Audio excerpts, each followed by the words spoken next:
Guehi the most. Absolutely, absolutely. There's no doubt about that, and I guess that's why this has come to the fore again in recent days, because you look at the absences at the moment of Dias, of Guardiola. The fact that John Stones, you never quite know where you are fitness-wise. Kuzanov has struggled to prove himself of the appropriate level so far, even though he's one for the future, I would argue. And then you've got the recall for Max Allain, who's done very, very well at Watford. But we're talking about a massive step up. Yeah. Him coming from the Championship into the middle of a Premier League title race. And we've got Nico Gonzalez on there because Pep said he might have to play him at centre-back the other day. Yeah, exactly. So I think it's clear where they are. It's good that Nathan Ake didn't accept that move to West Ham on loan, I suppose, at least for the moment. So it's clear who Marc Guehi is worth the most to in this month. City have got an opportunity.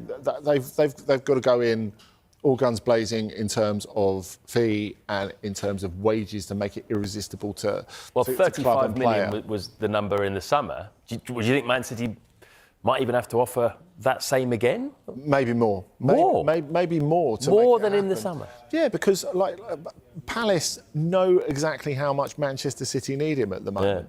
Yeah. And I think that's the thing. Part of the Arsenal interest, or the acceleration of the Arsenal interest, must be dictated by, can we let City get him? I mean, as James says, I think you look at that list of centre-backs and you think, how much longer will Ben White be there, for example? Has Hincapié impressed enough to have a long-term future there, even though he's had some really, really good moments in the last month or two? But part of it has to be, we have got this golden opportunity to win the Premier League and let's get ahead of them. How about in Europe as well? Because we've often heard that big clubs in Europe have been interested in Marc Guehi, the likes of Real Madrid. Bayern Munich, a name that keeps coming up. If we look at Bayern's defensive options, where does Marc Guehi fit into that? Bayern and Upamecano. Now they're really close. He's really close to signing again. And this makes a massive difference. They don't feel that Guehi is going to be a priority target for them, I don't think. I think other clubs are going to be ahead of them in a queue because they've committed so much money on Upamecano. So another free transfer signing, even if he's still a very attractive option, it feels to me like Real Madrid will be a little bit more keen to go further for him. But look, I think this gives City an opportunity, really.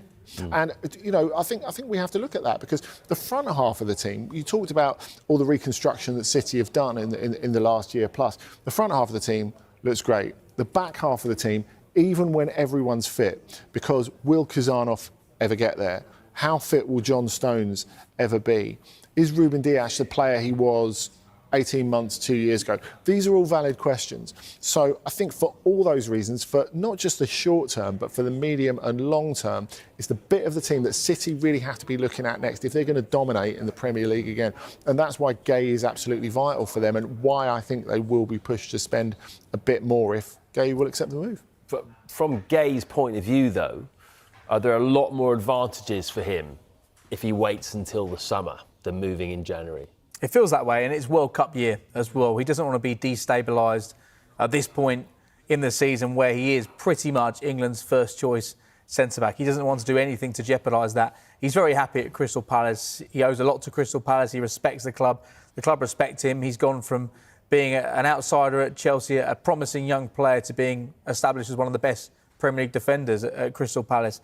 And for him right now, I don't think it makes a huge amount of sense for him to move. There's still plenty he can achieve at Palace in the second half of this season, and in the summer he'll get the opportunity to get the World Cup out of the way, hopefully be victorious with England, and then get his choice of any club he wants to join, potentially. He'll be in a much better position to decide his own destiny, rather than a club coming in now and him making a decision on that said club, whereby in the summer he'll get plenty of opportunities. There is the other argument, the slightly cynical argument of he could pick up a significant injury and then this summer be in a different position than what we think he'll be in. But I think for the player now, he should wait, bide his time, enjoy the last few months at Crystal Palace, guide them to more silverware,